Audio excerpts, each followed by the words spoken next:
वह बोधिसत्व हो सकता है जो 2500 साल के बाद जम्बूद्वीप में फिर से उत्पन्न होंगे और ये धर्म चक्र को गतिमान करेंगे।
महाकारुणिक तथागत भगवान सम्यक संबुद्ध भगवान ने सुआख्यात किया हुआ, सुस्पष्ट किया हुआ, जो धारण करने योग्य ऐसा सद्धर्म और भगवान का वह संग गुणों को धारण करने वाला, संग गुणों को धारण करने की प्रक्रिया में संग गुणों को धारण करने का ही व्यक्तिकरण वही सद्धर्म है।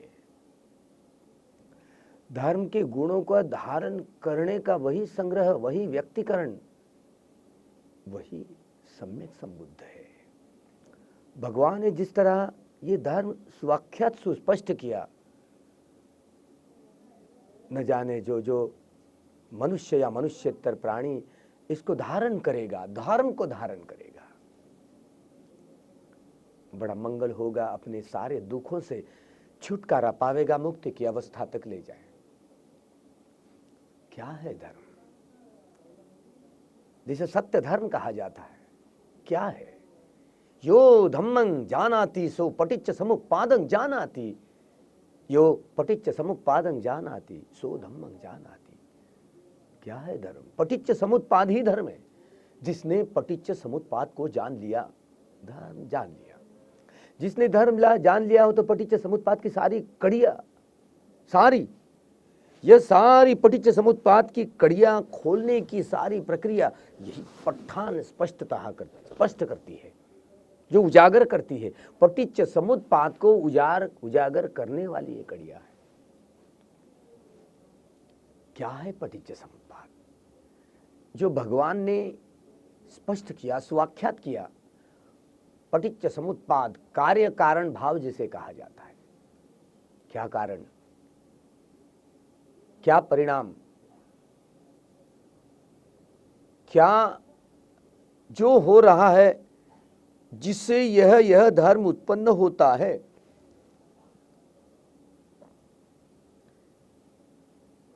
तो सारी धर्म की सूक्ष्म से सूक्ष्मतम तक सारी सच्चाई, धर्म का सारा रहस्य उजागर किया। वही तो धर्म का स्पष्टीकरण होता है, स्वाख्यात करना होता है। तो भगवान ने इस पटिच्च समुत्पाद को कैसे प्रकाशित किया, कैसे स्वाख्यात किया? अविद्या पच्चय्या संखारा, संखार पच्चय्या विज्ञानं, विज्ञान पच्चय्या नाम रूपं, नाम रूप पच्चय्या षडायतनं, षडायतनं पच्चय्या फस्सु पच्चय्या वेदना, वेदना पच्चय्या तन्हा, तन्हा पच्चय्या उपादानं, उपादान पच्चय्या भव, भव पच्चय्या जाति, जाति पच्चय्या जरा मरणं शोक परिदेव दुःखदो मनस्सुपायासा संभवन्ति, एवं एतस् केवलस दुःख खंदस समुदयो होति। अविद्या यत्वेव अशेष विराग निरोध, संखार निरोध, संखार निरोधा विज्ञान निरोधो, विज्ञान निरोधा नाम रूपं निरोधो, नाम रूपं निरोधा षडायतनं निरोधो, षडायतनं निरोधा फस्स निरोधो, फस्स निरोधा वेदना निरोधो, वेदना निरोधा तन्हा निरोधो, तन्हा निरोधा उपादान निरोधो, उपादान निरोधा भव निरोधो, भव निरोधा जाति निरोधो, जाति निरोधा जरा मरणं शोक परिदेव दुःखदो मनस्सुपायासा निरुद्धन्ति, एवं एतस् केवलस् दुःख खंदस् निरोधो होति। यह दुःख निरोध और दुःख निरोधगामिनी पटिपदा, यह मार्ग, ये पटिलोम वाली कड़िया है 12, जिसे पटिच्च समुत्पाद का यह सारा अनुलोम और प्रतिलोम, ये पहली जो 12 कड़िया ये अनुलोम है, और जो दूसरी 12 का निरोध की, दुख और दुख समुदय की ये 12 कड़िया, जो भव चक्र, लोक चक्र, दुख चक्र कहा जाता। तो ये भव चक्र को, लोक चक्र को कैसे भगवान ने समझाया, कैसे समझाया? और ये दुख निरोध और दुख निरोध गामिनी पटिपदा, यह मार्ग, यह निरोध की कड़िया, जो धम्म चक्र घूमने लगता है तो संस्कारों की सारी जड़ें अंतर मन की गहराई में जाकर के अंतर मन के विकारों का सारा समुच्छेद जड़ों सहित निकाल बाहर करते हैं, तृष्णाओं का सारा संग्रह, तो चित्त नितांत निर्मल होने की प्रक्रिया से गुजरता है। तो धर्म चक्र घूमने से ही अनित्य दुख और अनंत बोध के आधार पर तो बोधि जगती है, बोधि का अंग जगता है। तो बोधि ज्ञान का लाभ होते हुए जैसे भाव चक्र तोड़ते हुए, सारे दुख चक्र को तोड़ते हुए ये धर्म चक्र घूमने लगा, तो भाव चक्र की निर्जरा होने लगी, वो दुख से छुटकारा पाएंगे। भगवान ने प्रथम बार जब बोधि प्राप्त की तो पहला ये जो उदान है, अनेक जाति संसारं संधा विसंग विसंग गहकारकं गवे संतो दुखा जाति पुनः पुनः गहकारकं दिट्टोसी पुनः गेहंग कासी सब बाती फासुका बग्गा गहकूटं विसंखितं विसंखारगतं चित्तं तन्हानं खयं अज्जगाइति। सिद्धार्थ गौतम जो सम्यक संबोधि प्राप्त करने के बाद उन्होंने जो प्राप्त किया, और जो पहला वचन, पहला उदान जिसे कहते हैं, अरे संसार चक्र में न जाने मैंने कितनी बार जन्म लिया, अनगिनत अनगिनत जितने सारे भूतकाल के सम्यक संबुद्ध हुए, उन सभी सम्यक संबुद्धों के काल में सिद्धार्थ गौतम का पूर्व जीवन अस्तित्व में था।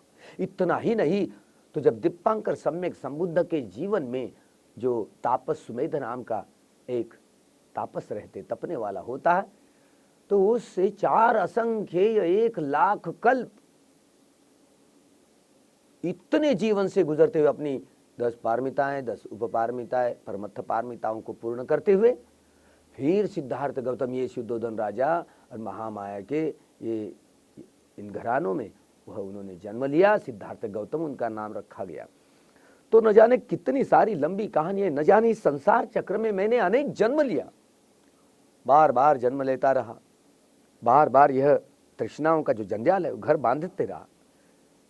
ये गहकार घर बांधने वाली तो ही तृष्णा है। मैंने तो जान लिया, भगवान ने बार बार ये संशोधन किया, ये अनुसंधान किया, मैंने ये सारी तृष्णा तू ही तो घर बांधने वाली है, बहुत तृष्णा है। मैंने आप देख, आप तू दोबारा घर नहीं बांध सकती, क्योंकि मैंने सारी जन्म लेने वाली सारी तृष्णाओं की कड़ियों को मैंने भग्न भग्न कर दिया है। यही अंतिम मेरा जन्म है। अयं अंतिमा जाति नत्तिदानी पुनः भवति, अभी मेरा कोई पुनर्भव होने वाला नहीं है। बस यही मेरा अंतिम जन्म है, अभी कोई मेरा पुनर्जन्म होने वाला नहीं है। जिस व्यक्ति ने मुक्ति की अवस्था प्राप्त कर ली हो, उसका पुनर्भव नहीं हो सकता। पुनर्भव की सारी कड़ियाँ उसने तोड़ मड़ोड़ कर रखी होती, इसीलिए वो फिर से पुनर्जन्म उस व्यक्ति का, जो जिसने मुक्ति की अवस्था प्राप्त कर ली हो, अर्हत्व प्राप्त कर लिया हो, बुद्धत्व प्राप्त कर लिया हो, तो उस व्यक्ति का जन्म नहीं हुआ करता, पुनर्जन्म नहीं हुआ करता। तो ये उदाहरण है। अब जैसे ये उदाहरण समझ में आया, तो पटिच्च समुत्पाद की सारी कड़ियां जड़ से उखाड़ने की सारी प्रक्रिया में वे कहते हैं कि क्यों मैंने अनंत ऐसे कितने सारे अनगिनत क्यों जन्म लिए, कैसे जन्म लेते हैं लोग, यह सत्व कैसे जन्म लिया करते हैं, क्या प्रक्रिया है। यही पटिच्च समुत्पाद की प्रक्रिया है कि ये जन्म ग्रहण करने वाले चित्त को पटिसंधि विज्ञान कहा गया, और शरीर त्यागने वाले चित्त को च्युति विज्ञान कहा गया। विज्ञान यानी मन का जानने वाला हिस्सा, जो च्युति से जुड़ा हुआ होता है विज्ञान, तो वो च्युति विज्ञान जब होता है तो शरीर त्यागने वाला, यही शरीर त्यागने वाले चित्त को च्युति विज्ञान चित्त कहा गया। और जो शरीर त्याग करके, पुराना शरीर त्याग करके एक नया शरीर धारण करता, तो यही चित्त जब जन्म ग्रहण करता है, पटिसंधि यानी जन्म का वह पहला क्षण होता है। कोई प्राणी अपनी माता के कोख में, गर्भ में प्रवेश करने का वह क्षण होता है, वही जन्म का जो प्रथम क्षण उसको कहा गया, वही पटिसंधि क्षण कहा गया। उसे ही जो पटिसंधि विज्ञान कहा जाता है। जन्म के प्रथम स्थन को, जो एक जन्म का जो प्रथम जो क्षण है वह। तो यह सारी प्रक्रिया भगवान ने जो समझाई, अविद्या पच्चया संखारा, अविद्या जो विद्या नहीं है, ए विदाति इति अविद्या, जो जानती ही नहीं उसे अविद्या कहते। अरे होश ही नहीं, मन का यह जानने वाला जो खंड है, वो जानने का काम ही ठीक ढंग से नहीं कर पाता, तो होश नहीं है। बेहोशी से, अविद्या से न जाने सारे संसार के सारे मनुष्य या मनुष्येतर प्राणी, सारे संसार के मनुष्य या मनुष्येतर प्राणी राग, द्वेष, मोह, अहंकार, दुर्भावना, न जाने कितने सारे ऐसे विकारों का संग्रह ही करते हैं। हर प्राणी, हर व्यक्ति, मनुष्य या मनुष्येतर यही काम करते हैं। राग, द्वेष, मोह के सारे संस्कारों का निर्माण करते करते अपने इस दुख चक्र को, भव चक्र को, लोक चक्र बढ़ाने का ही काम करता है। अपने दुखों का संचय करने का ही काम करते हैं सब लोग।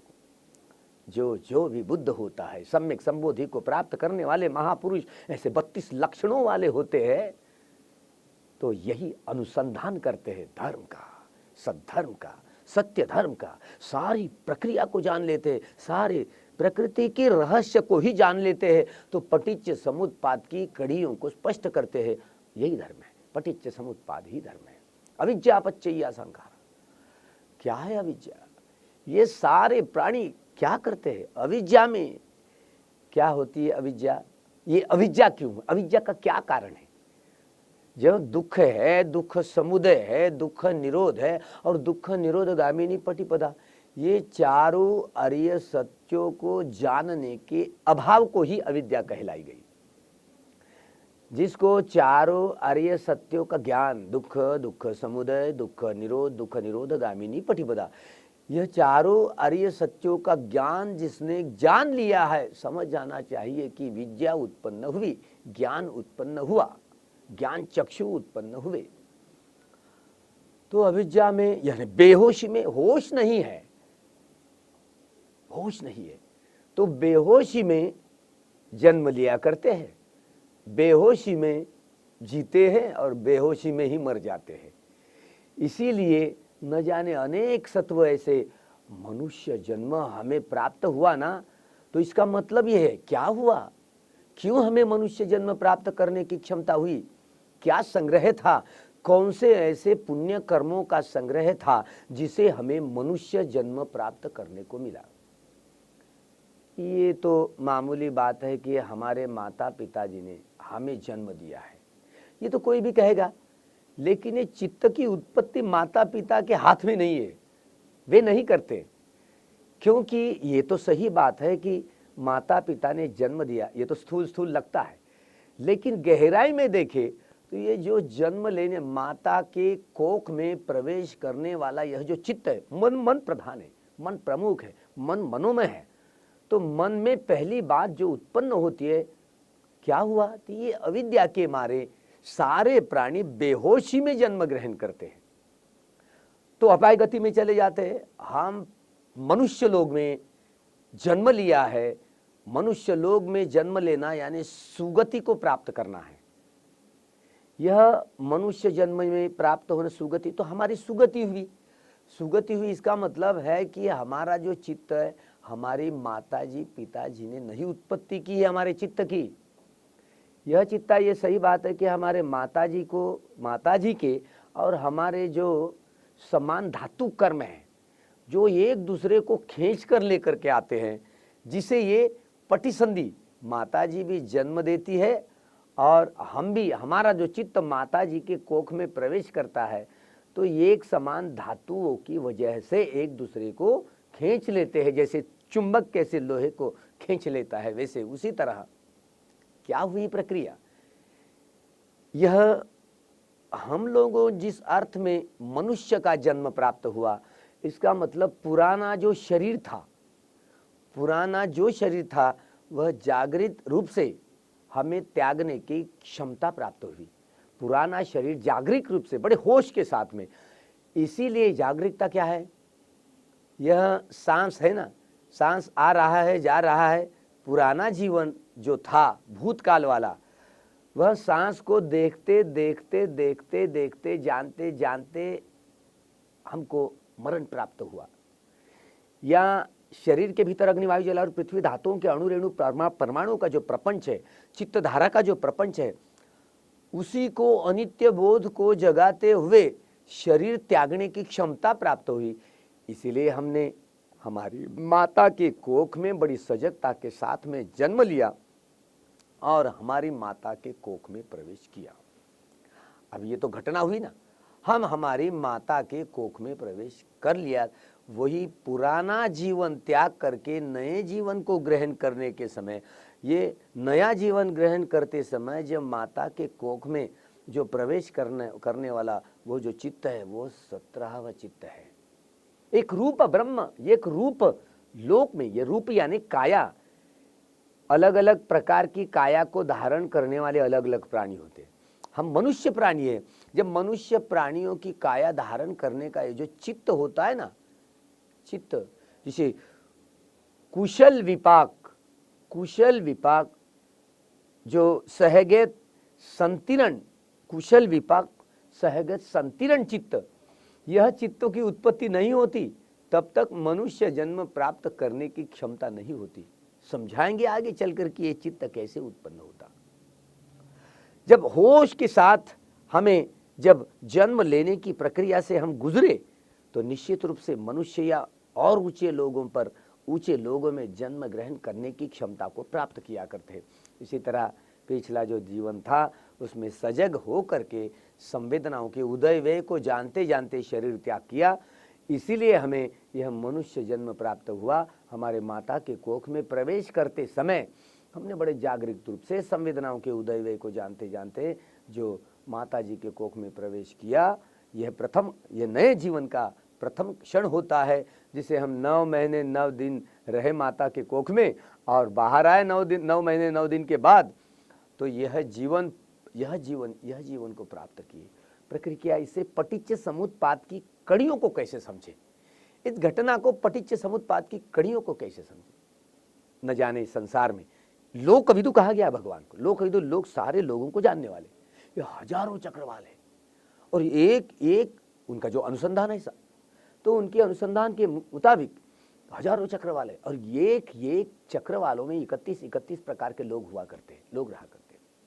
4 अपाय गति वाले, 7 सुगति वाले, काम सुगति वाले, 16 रूप ब्रह्मलोक, जो 4 अरूप ब्रह्मलोक, इसी तरह 31 एक चक्रवाल में 31 प्रकार के लोग होते, सूक्ष्म या स्थूल काया धारण करने वाले प्राणी होते। भगवान का अनुसंधान, तो भगवान ने ये सारी चीजों को जान लिया और पटिच्च समुत्पाद की ये सारी कड़ियां खोलने की प्रक्रिया में ये अविद्या के मारे सारी दुनिया, सारे प्राणी, सारे सत्व बेहोशी में रह करके संस्कारों पर संस्कार, राग द्वेष मोह के संस्कारों का ऐसे गांठी बांधने का काम करते और अपनी हानि करते, भवचक्र को बढ़ाते। ये अविद्या क्यों है, अविद्या की जड़ क्या है? ये आश्रव का जो संग्रह करते, कामाश्रव, भवाश्रव, दृष्टाश्रव और अविद्याश्रव।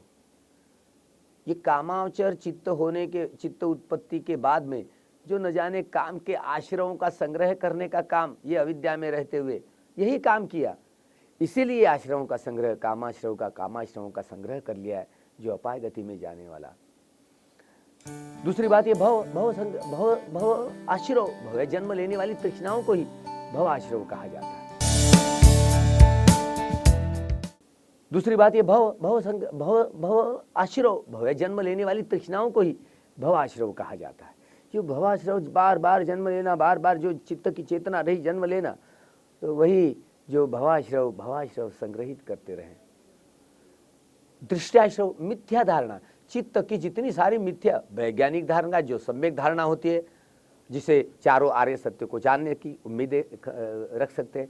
अब चारों आर्य सत्य को जानने की उम्मीदें ही नहीं है तो सारी मिथ्या दृष्टि के जितने सारे संस्कारों का जो संग्रह, उसे ही दृष्टाश्रव कहा जाता है। और अविद्याश्रव, होश ही नहीं, चित्त बेहोशी में काम करता है। बेहोशी यानी जो भी काम करता है, आधा कोई चिंतन मनन आया, फिर से वहां आधा ही खंडित होता है, दूसरा चिंतन मनन, होश नहीं। यह इस चित्त में आधा, इसीलिए किसी प्रकार का एक चित्त होश नहीं रहता, जिसे मोह मूढ़ता कहते हैं। मोह मूढ़ता में रहते हुए, बेहोशी में रहते हुए सारे प्राणी, यह आश्रव। तो इसीलिए जैसे ये आश्रवों की उत्पत्ति इसीलिए होती है, जो जैसे आहार ग्रहण करेगा, आहार के मुताबिक वह आश्रवों को संग्रहित करेगा। जो कवलिकार आहार हो, भोजन की मात्रा, जैसे भोजन जिस आहार प्राप्त करेगा, उसी समान वह कवलिकार आहार, जिसको 4 आहार होते, कवलिकार आहार, मनोसंचितना आहार, जहाँ फस्सो आहार, मनोसंचेतना और अविद्या आहार। न जाने ये मनोसंचेतना आहार, न जाने मन की जो कामावचर चित्त, रूपावचर चित्त, अरूपावचर चित्त, जो भी मन की चेतना है, चित्त की चेतना है, जैसे जैसे जो चित्त उत्पन्न होगा, उसी का आहार होगा, तो न जाने उसी का वैसे परिणाम आएगा। इसी तरह जो स्पर्श आहार होगा, ये 6 इंद्रिय, और 6 इंद्रियों को 6 विषय, तो जो आंखों से जैसे रूप को देखेगा और संस्कारों की गांठें बांधेगा, जैसे कानों से शब्द सुनेगा, संस्कारों की गांठें बांधेगा, नाक से कोई सूंघेगा तो संस्कारों की गांठें बांधेगा, जिह्वा से कोई चखेगा तो संस्कारों की गांठें बांधेगा, मन का कोई चिंतन मनन प्रिय या अप्रिय होगा, अनचाहा या मनचाहा होगा, तो संस्कारों की, राग द्वेष के संस्कारों की गांठें बांधता रहेगा। तो इसी तरह वह जो कवलिक आहार, स्पर्शा आहार, मनोसंचेतना आहार और अविद्या आहार, बेहोशी में न जाने सारे प्राणी यही अविद्या में रहते हुए, बेहोशी में रहते हुए यह राग द्वेष मोह के संस्कारों का ही संग्रह किया करते हैं। इसीलिए अब ये जो कड़िया है, अविद्या पच्चैया संखारा, संखार पच्चैया विज्ञान, अब अविद्या के मारे, बेहोशी के मारे जो कई राग द्वेष और मोह के संस्कारों की उत्पत्ति करते हैं, जिस संस्कारों के उत्पत्ति के आधार पर यही विज्ञान, यही चित्त उत्पत्ति होती है, चित्त का उत्पन्न होता है। संखार पच्चया विज्ञानं, संखार पच्चया संकारेति संकारा। यह इस जीवन की कड़िया नहीं है, पिछले जीवन की कड़िया है। न जाने बेहोशी में अनेक जीवन में यात्रा करते हुए आ रहे हैं, अनेक जीवन में जो बार बार राग अविद्या में बेहोशी में रहते हुए राग द्वेष मोह के संस्कारों का संग्रह करते करते ये पिछला जीवन, पुरातन जीवन, भूतकाल का जीवन इतना सारा संग्रह किया, बार बार जन्म लेते रहे, मरते रहे। तो संखार पच्चया विज्ञानं, संस्कारों से यह विज्ञान, विज्ञान यानी मन का जानने वाला हिस्सा। अब जो च्युति विज्ञान कहलाता है, च्युति यानी जीव शरीर त्यागने वाला चित्त, और पटिसंधि विज्ञान के दो हिस्से, दो भाग, दो खंड, च्युति विज्ञान और पटिसंधि विज्ञान। पुराना शरीर त्याग करके नया शरीर धारण करने की प्रक्रिया से एक रूप यानी काया, किसी प्रकार की काया हो, काया धारण करने की क्षमता प्राप्त करने वाला जो चित्त है, पुरानी काया को छोड़ करके नई काया को उत्पन्न करता है, स्वयं चित्त ही यह उत्पत्ति करता है। तो यह चित्त किसी गर्भ में प्रवेश करने के समय, च्युति होकर के गर्भ में प्रवेश करने के समय तक 17 प्रकार के चित्त क्षणों में से वह गुजरता है। तो ही च्युति होकर के वह चित्त की पटिसंधि होती है।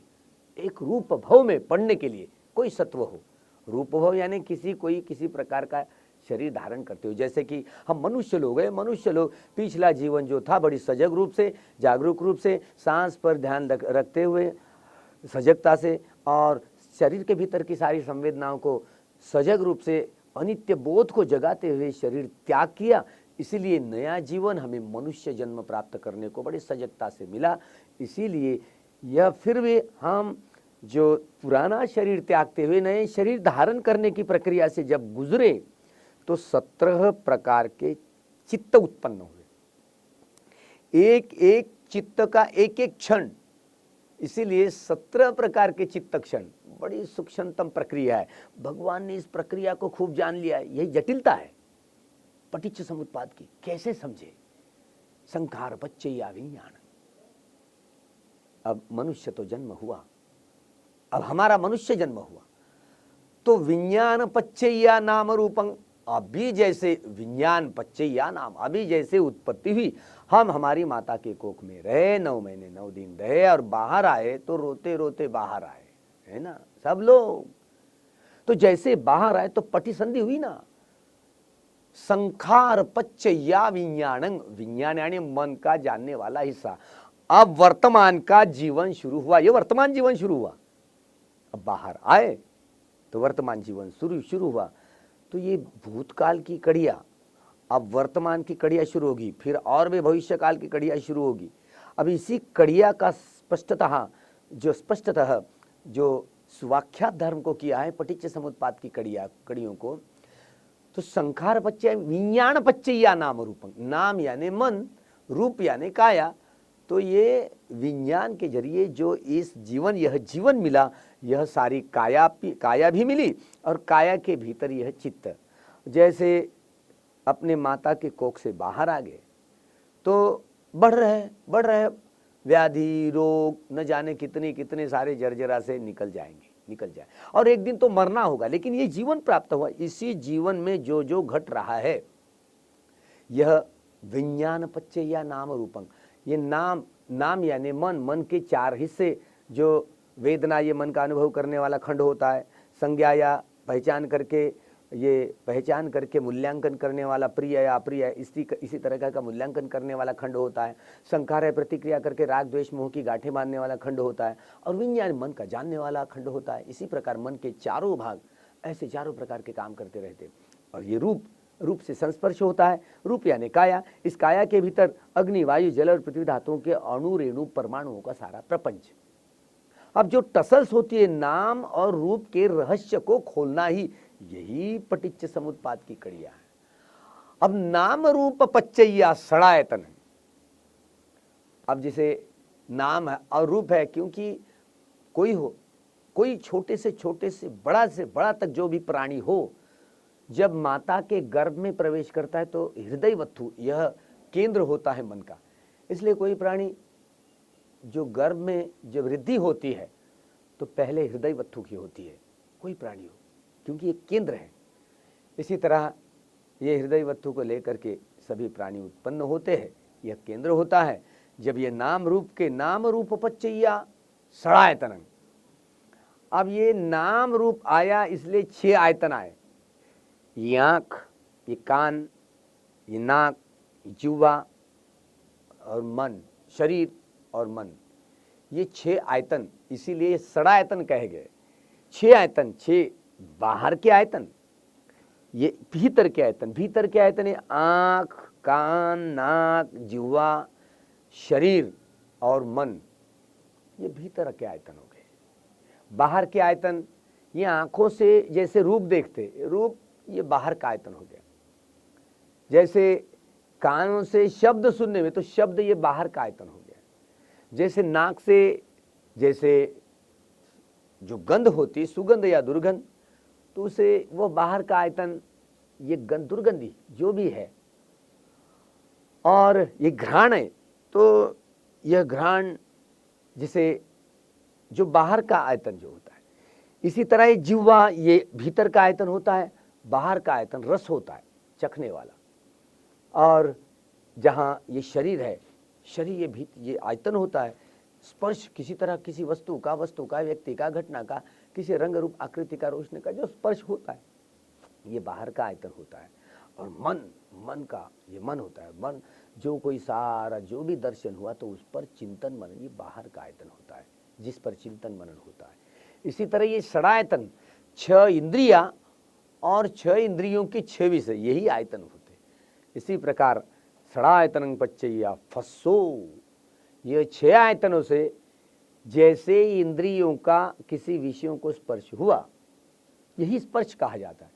आंखों का कोई रूप से स्पर्श हुआ, अच्छा बड़ा पहाड़ दिख रहा है, सूरज दिख रहा है, चांद दिख रहा है, प्रकृति का दर्शन हो रहा है, प्रकृति के एक एक हिस्से को जानने की कोशिश कर रहा है, कैसे है ये, मन के चारों खंड चारों प्रकार से काम करने लग ही जाते हैं।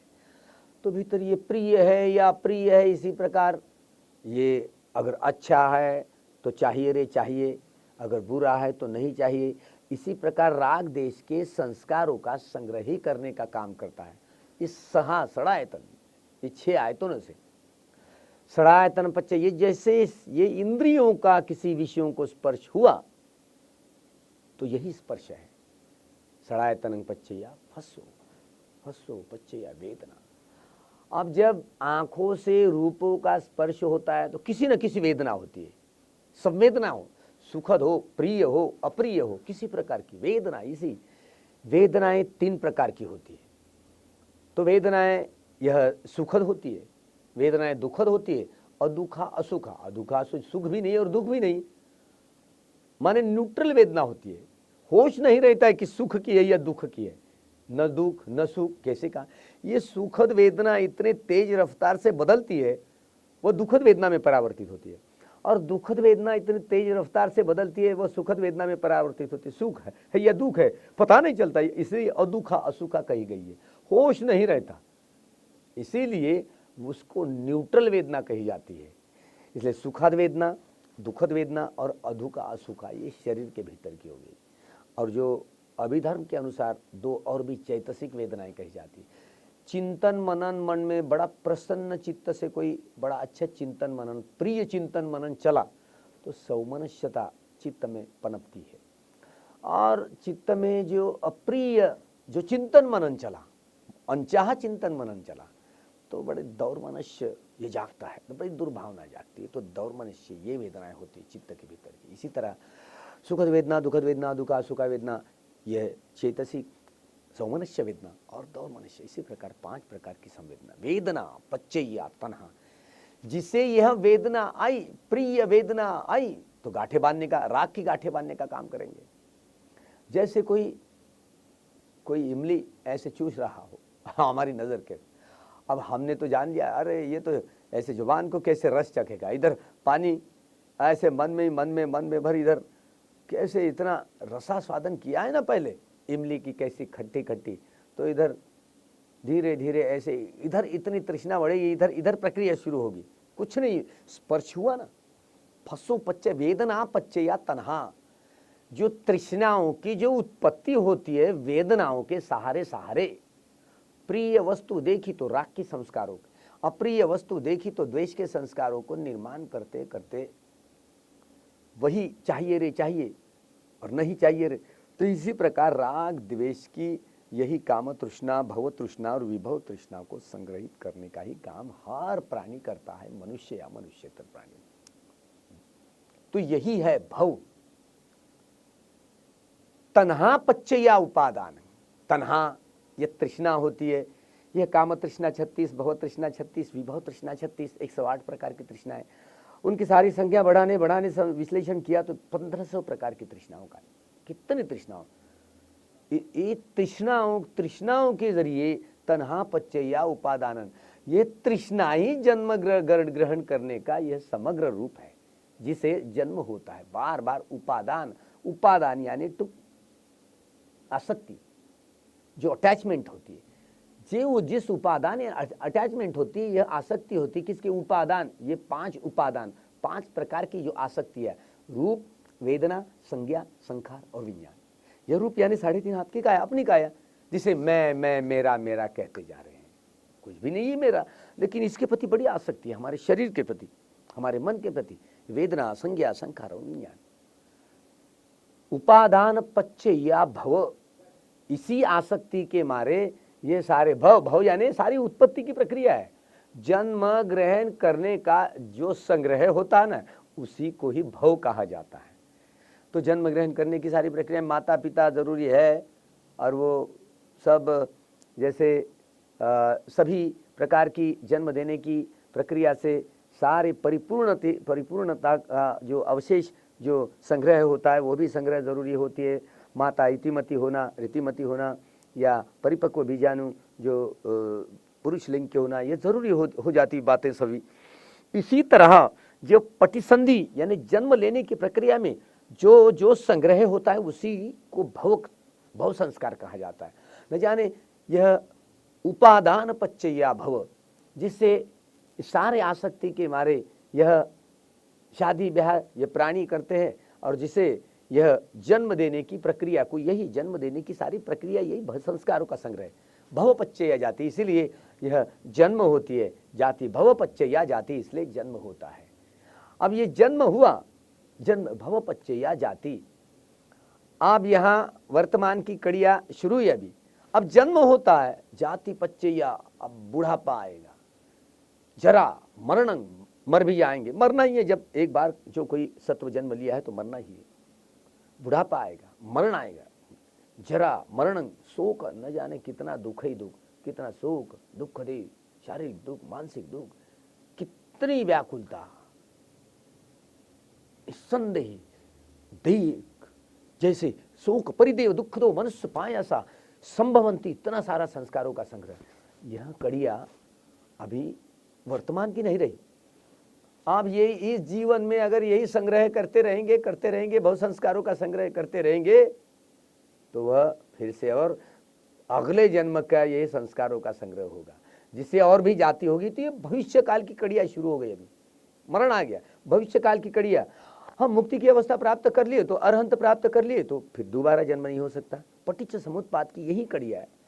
जाति पच्चया जरा मरणे, अभी भविष्य काल की शुरू हो गई, जो हम इसी जीवन में यही सभी यही तृष्णाओं का संग्रह करने का ही काम करते रहे, और अपने अंतर्मन की गहराई में जाकर के धर्म को धारण करते हुए, यह अंतर्मन की गहराई में जाकर के धर्म के सारे जितने सारे तृष्णाओं का जो संग्रह निकाल बाहर करने में सक्षम नहीं हुए, तो फिर से जन्म ग्रहण करना पड़ेगा, अलग अलग जन्म में जाना पड़ेगा। वही जाति यही जन्म लेने के बाद में न जाने और भी भविष्य में और भी न जाने कितना ये भव संस्कार और भी जन्म लेते रहेंगे।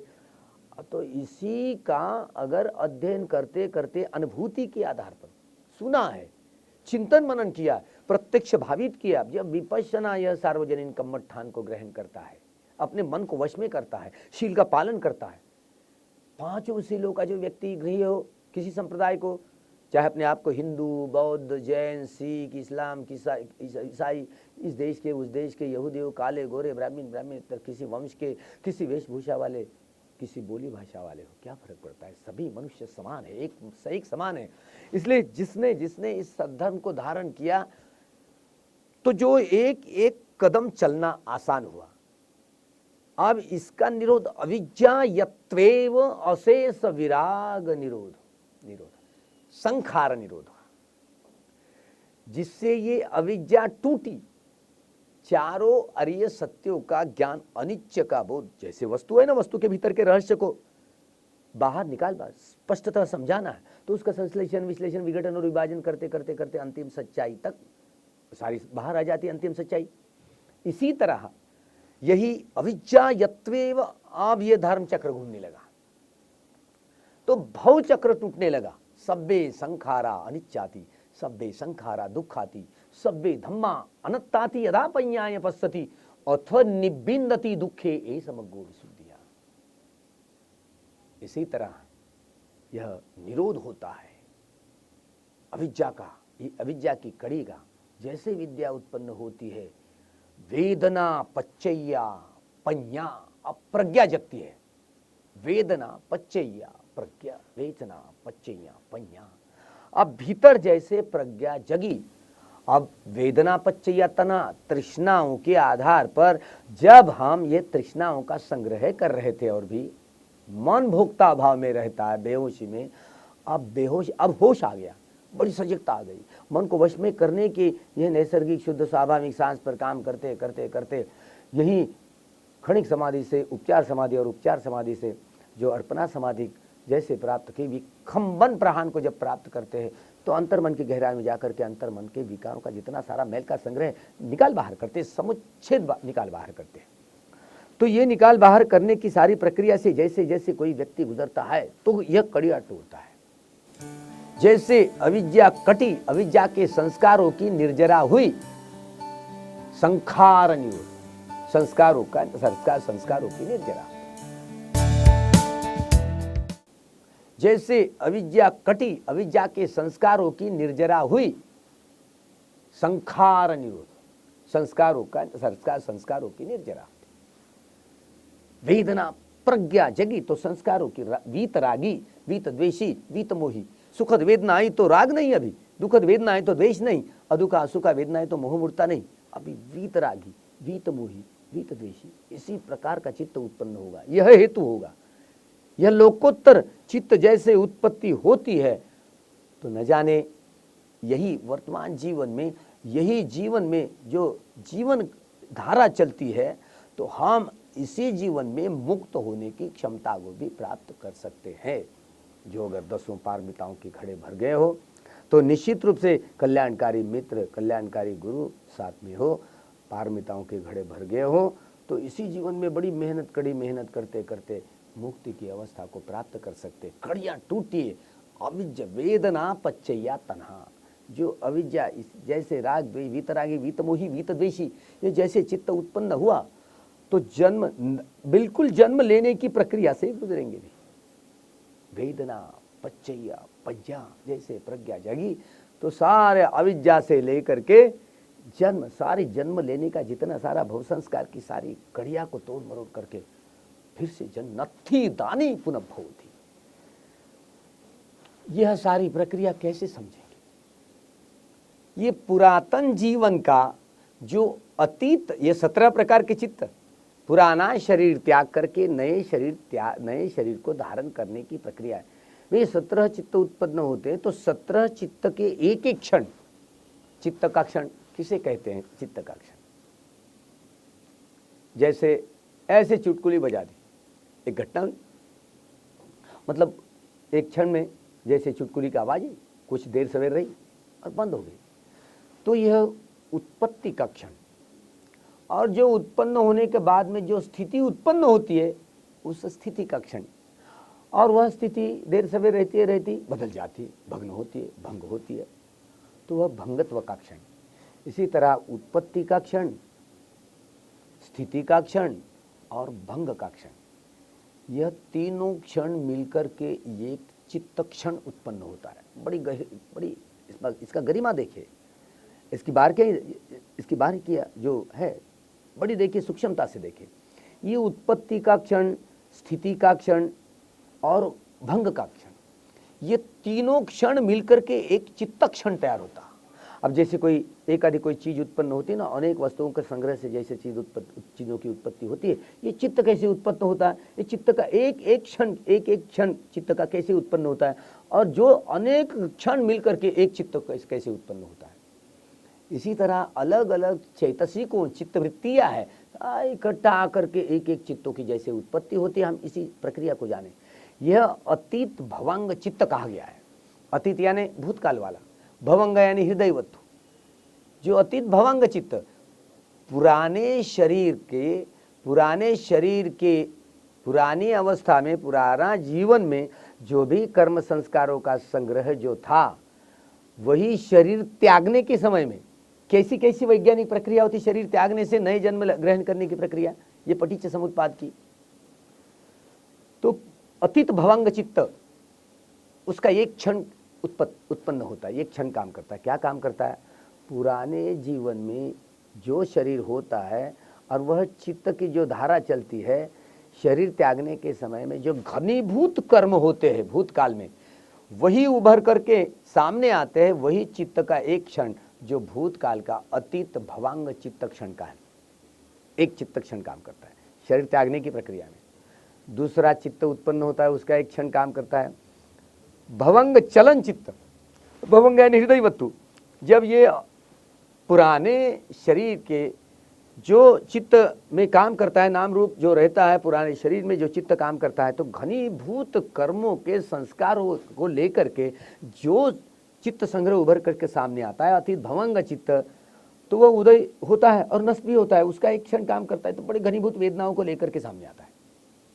तो वो घनीभूत संग्रह अतीत भवंग चित्त का एक क्षण काम करता है। दूसरा क्षण भवंग चलन जो होता है, उसी तरह वो भवंग हृदय, उसी के आलंबन के आधार पर जो घनीभूत कर्म को लेकर के वह चित्त उत्पन्न होता है, अतीत भवंग चित्त, तो उसी के वो चलने लगता है, चलने लगता है, चलने लगता है, चलने लगता है। तो क्या हो रहा है, कहाँ जा रहा है? ये शरीर त्यागने की प्रक्रिया से ये प्रक्रिया शुरू होती है। अभी त्यागा नहीं है, त्यागना अभी शरीर त्याग, धीरे धीरे शरीर त्याग, दूसरा चित्त का क्षण काम करता है, चलने लग जाता है। तीसरा उपच्छेद, भवंग उपच्छेद, और उस जो भवंग का जो उपच्छेद हो जाता है, तो जिससे हृदय वस्तु में जो हलन चलन शुरू होती है और शरीर त्यागने की प्रक्रिया जब शुरू होती है, तो यह जो चित्त उत्पन्न होता है, ये जो षडायतन है, यह पंचविज्ञान चित्त है। पंचविज्ञान, अभी चक्षु, कान, नाक, जिह्वा, शरीर, ये पांच विज्ञान, पंचविज्ञान। ये पंचविज्ञान चित्त काम करने लगता है। वो होश नहीं रहता, कभी होश रहता है। जो जागृत रूप से जन्म लेता है तो होश के साथ, और जो बेहोशी में जन्म लेता है तो बेहोशी के साथ जाता है। तो यह काम करना कभी बंद कर देते, यह आंखों का विज्ञान बंद हो जाता है, कानों का विज्ञान बंद हो जाता है, नाक का विज्ञान बंद हो जाता है, जिह्वा का विज्ञान बंद हो जाता है, और शरीर का विज्ञान भी बंद हो जाता है। भवंग चलन जी, पंचविज्ञान चित्त। तो जब मनोधारणा जो चलती है, तो मन के सारे चिंतन मनन जो भी चलते हैं, तो यही बड़े घृणात्मक, यानी बड़े जो घनीभूत चिंतन रहता है। तो ये घनीभूत चिंतन, ये पांचवा चित्त। जैसे छठा, ये संतीरण चित्त, ये संपटिच्छन्न चित्त जो स्वागत करता है। ये संतीरण चित्त, ये स्वागत करने के बाद में जैसे ये क्षमता को प्राप्त करने में डिसिसिव फैक्ट्री, वो उट्ठपन चित्त आता है। इसी तरह ये 9 चित्त हो गए, ये 8, 5 और 3 8, ये संपटिच्छन्न चित्त, संतीरण चित्त और उट्ठपन चित्त, ये मैनेजमेंट करने वाला, व्यवस्थापन करने वाला। क्योंकि ये 8 चित्त उत्पन्न होने के बाद ये 9, 10 तो 15 तक ये चलन, ये बड़े जवन चित्त कहलाते हैं, शांत चित्त होते हैं, बड़े तेज रफ्तार से ले जाते हैं। जहाँ ले जाना है, तो 15वां चित्त जैसे यह उत्पन्न हुआ तो यही च्युति हो जाती है, शरीर पुराना छोड़ देते हैं। और तदालंबन नंबर 1 यह 16वां, और तदालंबन नंबर 2, तदालंबन नंबर 1 16वां चित्त, यह कहाँ प्रवेश करना है वो सच्चित्र सामने प्रकट होता है। इस लोक में जो चित्तों की उत्पत्ति होती है उसी के आधार पर इस लोक में जन्म लेना या उस लोक में जन्म है, ये सीधी बात पक जाती है। वो चित्त एक क्षण कम करता है। और ये 17वां जो चित्त है, जो पटिसंधि ये करता है, कोख में प्रवेश करने वाला होता है, माता के कोई प्राणी हो वह कोख में प्रवेश करता है, वही तदालंबन। इसी तरह 17 प्रकार के चित्त उत्पन्न होकर के 17 चित्त क्षण जहां परिपूर्ण होते तभी च्युति होकर के नया जीवन प्राप्त करने की क्षमता को प्राप्त करते हैं। इसी प्रकार पटिच्च समुत्पाद की शरीर त्यागने के बाद नया जन्म होता कैसे, ये पुनर्भव होता कैसे, यही सारी प्रक्रिया भगवान ने उजागर कर दी, धर्म की स्पष्टता कर दी। और ना जाने यह सारे धर्म की स्पष्टता करते हुए जैसे पटिच्च समुत्पाद की कड़ियाँ खोलनी प्रारंभ हुई तो ये बोधि के अंग जगने लग जाते हैं। सती काया की काया में कायानुपस्सी होकर, वेदनाओं में वेदनानुपस्सी होकर, धर्म में धर्मानुपस्सी होकर प्रतिक्षण सती और सजगता है, और संप्रजन्य प्रतिक्षण अनित्य का बोध जग रहा है, दुख का बोध जग रहा हो और अनात्म का बोध जग रहा है। तो सती संपजन्य की प्रक्रिया से निरंतरता से जैसे अभ्यास करना प्रारंभ हुआ तो अंतर्मन के विकारों की जितनी सारी संग्रह को जब भरी हुई सब गड्डी भरी हुई रहती है तो सारी निकाल बाहर करते हैं, और मुक्ति के रस को, मुक्ति के आनंद को चखने के लिए जो भी सत्व जो अग्रह हुए तो वह उनका मंगल ही हुआ, उनका कल्याण ही हुआ, उनको लाभ हुआ। तो ऐसे पटिच्च समुत्पाद को समझना ही धर्म को समझना है। पटिच्च समुत्पाद यही धर्म है। धारे ते इति धम्म जीवन है, मनुष्य का जीवन है। इस मनुष्य जीवन में अगर धर्म को धारण करना नहीं आया तो कोरे कंगाल रहेंगे। पटिच्च समुत्पाद की कड़ियों को समझना ही नहीं आया तो सारा जीवन कोरा कंगाल रहेगा। बोधि को जगाने में कामयाब नहीं रहेंगे।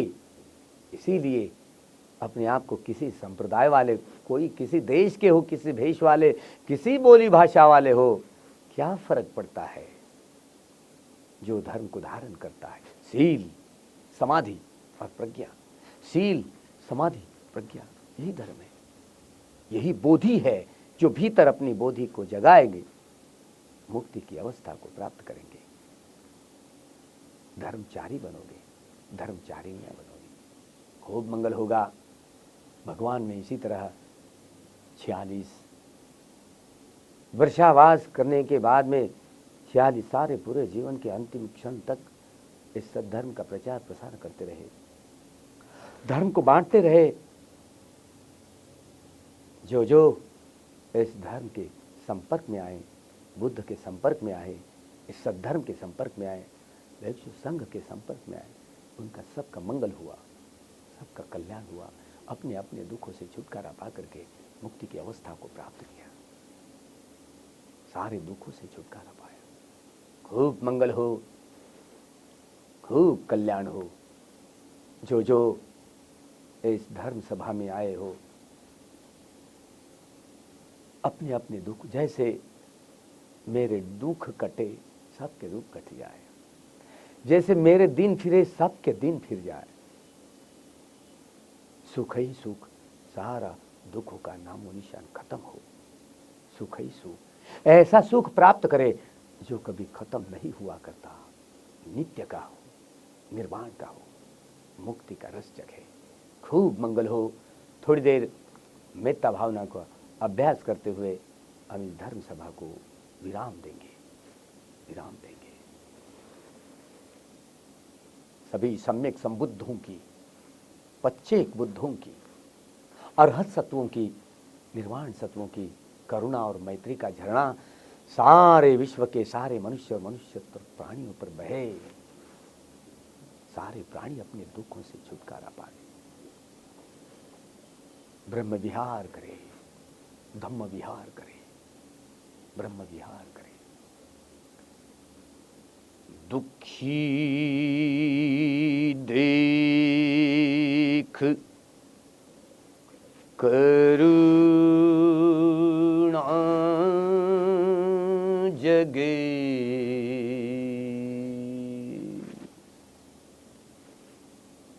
ऐसा ब्रह्म विहार।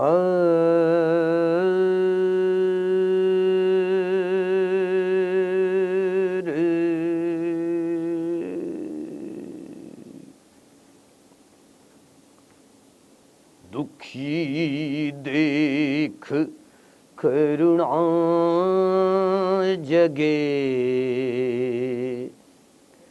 ऐसा ब्रह्म विहार।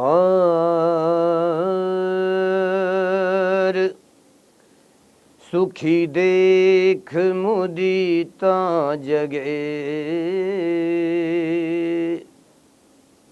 ऐसा ब्रह्म विहार।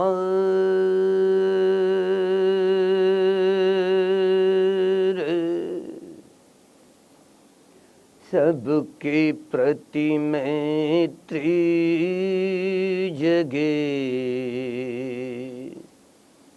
ऐसा ब्रह्म विहार। विषम स्थिति में समता जगे, ऐसा ब्रह्म विहार।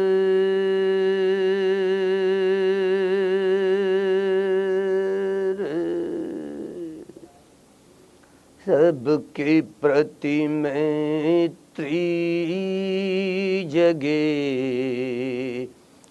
ऐसा ब्रह्म विहार। विषम स्थिति में समता जगे, ऐसा ब्रह्म विहार। हिंदू हो या बौद्ध हो, मुस्लिम सिख या जैन, हिंदू हो या बौद्ध हो, ईसाई सिख या जैन, जिसने मन में ला किया वही होवे बेचैन। अंतर गंगा धर्म की लहर लहर लहराए, लोभ द्वेष और मोह के मैले उतरते जाए। शील समाधि ज्ञान ही यही धर्म का सार, जो धारे शुद्ध धर्म को, जो धारे सच धर्म को, भवसागर हो पार। काहे उछलता बावला, करता गर्व अभिमान, अरे बड़ो बड़ो का मिट गया, जग से नाम निशान।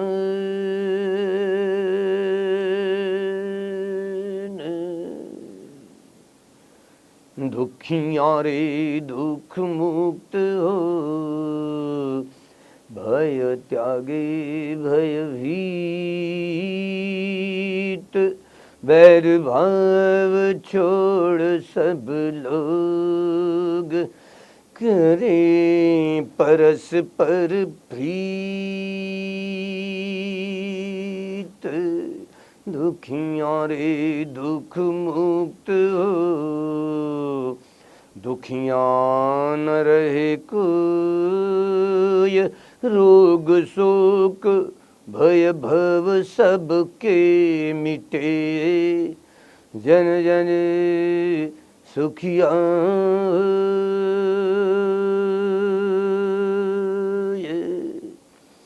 जन जन मंगल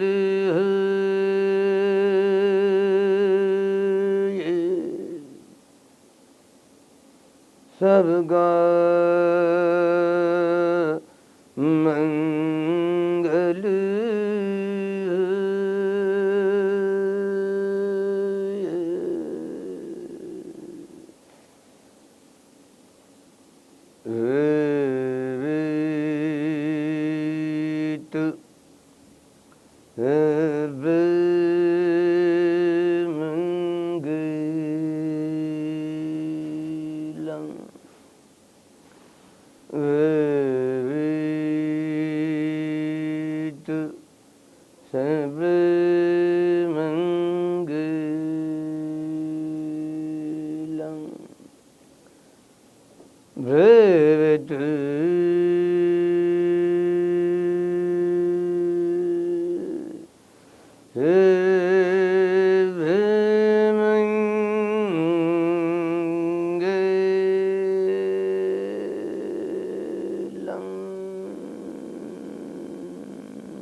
सुखी हुंतु, सुखी निदुखा निरोगा निब्बाण पच्यंतु।